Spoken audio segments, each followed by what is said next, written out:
Hello, a very good morning to all of you. The Hindu editorial में आप सभी का स्वागत है। तो 11 जून डेट है और विदाउट वेस्टिंग एनी टाइम वो कैप से शुरू करते हैं। English by Barkha ma'am, this is the name of my Telegram पे एक्टिव हो जाइए। डेली आपको कुछ ना कुछ अच्छी चीजें यहाँ पे मिलती हैं। ठीक, चलिए अब हम आते हैं वोकैबलरी पे। पहला वर्ड है शॉविनिस्ट। शॉविनिस्ट का मतलब होता है एग्रेसिव पैट्रियोटिज्म टुवर्ड्स समथिंग। कोई एक ऐसा व्यक्ति जिसको हम एक्सट्रीमिस्ट बोलते हैं,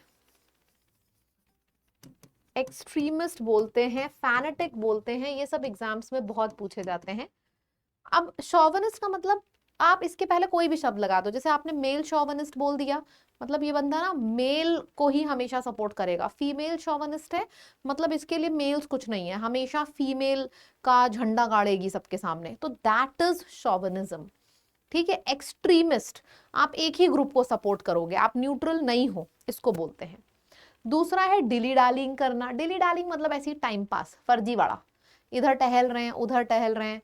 लॉइटरिंग करना, चीजों को टालते रहना। टालते रहना मतलब प्रोक्रेस्टिनेट, बहुत इंपॉर्टेंट वर्ड है प्रोक्रेस्टिनेट करना, चीजों को टालते रहना यानी कि डीले करते रहना।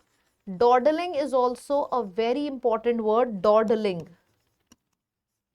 फिर आ जाता है आपका लॉइटरिंग। ठीक है, dawdling, loitering, lingering, lagging, stalling, ये सारे वर्ड्स आ जाएंगे। देख रहे हो, इन सब का मतलब यही होता है, चीजों को टालते चले जाना, डिली डालिंग करना। दूसरा वर्ड, एक तरफ आप टालते जा रहे हो, दूसरी तरफ you are rushing to complete it, rush करना। हरी अप, हैस्टनिंग, फास्ट, चीज को फास्ट नहीं सुपर फास्ट स्पीड में करना। तो क्या हो गया, delay डालिंग, dawdling, loitering, procrastinating, डीलेइंग, lagging, ये सब आ जाएगा। फिर है इम्प्यूनिटी। इम्प्यूनिटी का मतलब होता है, देखो प्यूनिटी वर्ड किससे शुरू है, PUN, यानी कि पनिशमेंट से, पनिशमेंट से ये शब्द शुरू है। अब इसके आगे इम लग गया, मतलब नो पनिशमेंट। सो इम्प्यूनिटी का मतलब होता है no punishment, guilt free, guilt free, freedom, किसी भी चीज से आपने छूट दे दी है, मतलब एग्जेम्पशन कर देना। इम्यूनिटी नहीं, दैट इज इम्प्यूनिटी। तो impunity is free from punishment, guilt free. माफी दे देना यानी कि एब्सोल्यूशन।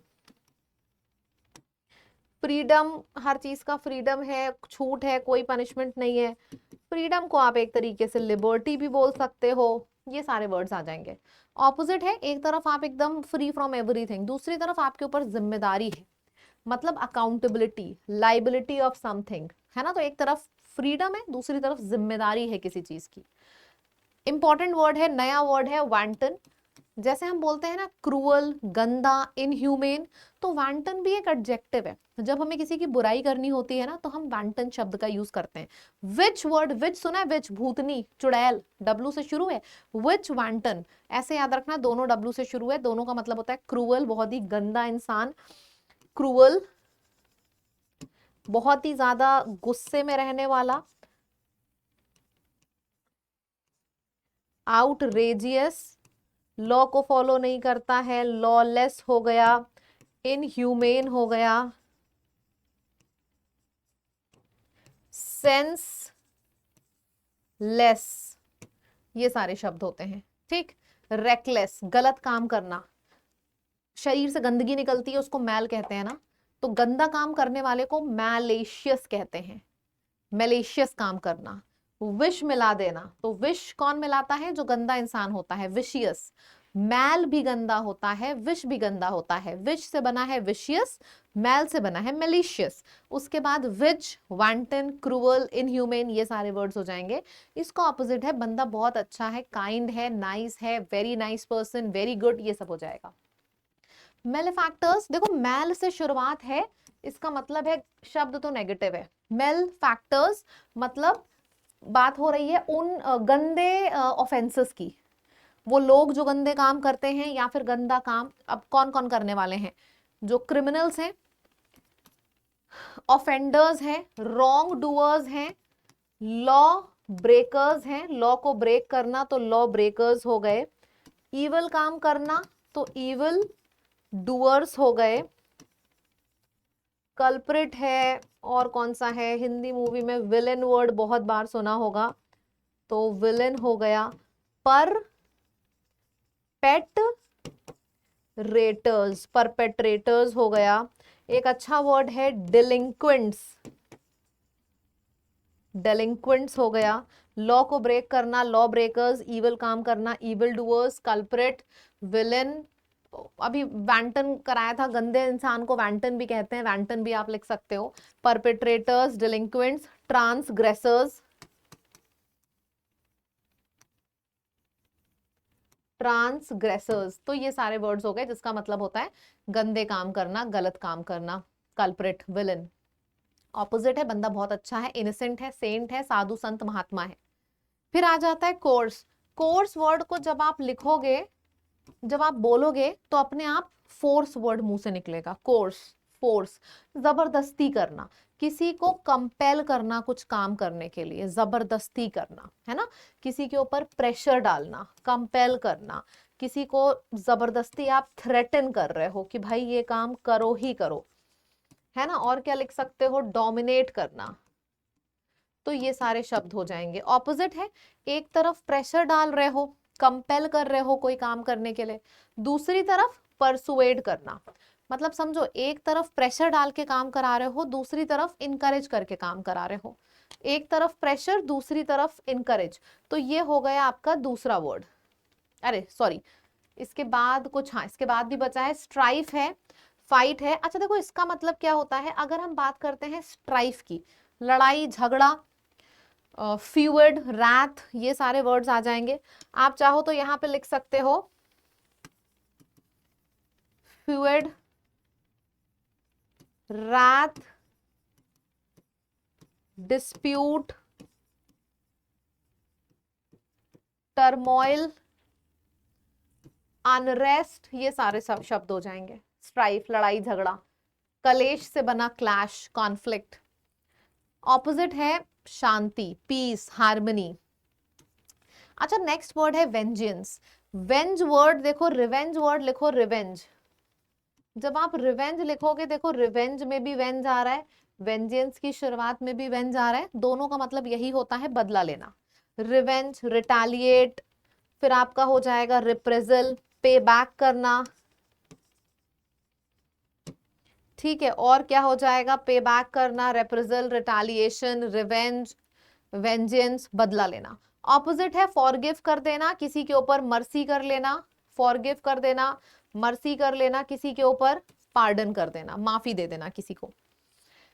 इडियम्स है long arm of the law, the far reaching power of law. Hindi में सुना होगा, कानून के हाथ बहुत लंबे होते हैं, मतलब कानून की पावर बहुत दूर तक होती है, उसी को बोलते हैं long arms of the law. Feeding with fire, इसका मतलब होता है making a bad situation worse, आग में घी डालने का काम करना। फायर को खाना दोगे, मतलब खाना क्या होता है फायर का, घी, तो फीडिंग द फायर, आग में घी डालना। Why are you feeding the fire, situation गंदी है, और गंदी क्यों कर रहे हो। Walking on the thin ice, पतले बर्फ पे चलोगे तो गिर जाओगे, मतलब रिस्की सिचुएशन को हम वॉकिंग ऑन द आइस बोलते हैं, थिन आइस। कॉन्फिडेंस बूस्टर, दो क्वेश्चंस आपके सामने आ चुके हैं, जल्दी से इसका आंसर दीजिए।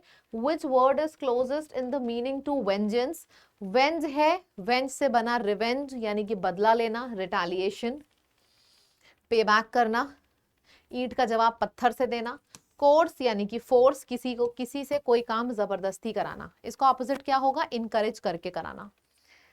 फिर है वांटन, वांटन, विच, क्रूअल, मतलब गंदा इंसान, गंदा गंदा गंदा is reckless. Impunity, impunity, immunity नहीं, इम्प्यूनिटी को आप बोल सकते हो free from punishment, guilt free. Reading comprehension है लॉफुल मेजर्स। अच्छा, लॉ को ध्यान में रख के कुछ मेजर्स लिए गए हैं, क्या है वो मेजर्स देखते हैं। सबसे पहले तो इस पूरे के पूरे पैसेज का स्क्रीनशॉट ले लो, मैं पढ़ना शुरू करूंगी तो मेरे साथ पढ़ना, ठीक है। एथनिक कॉन्फ्लिक्ट्स मतलब जो caste, creed, religion, groups, tribe के बीच में लड़ाई होती है उसको एथनिक कॉन्फ्लिक्ट्स बोलते हैं।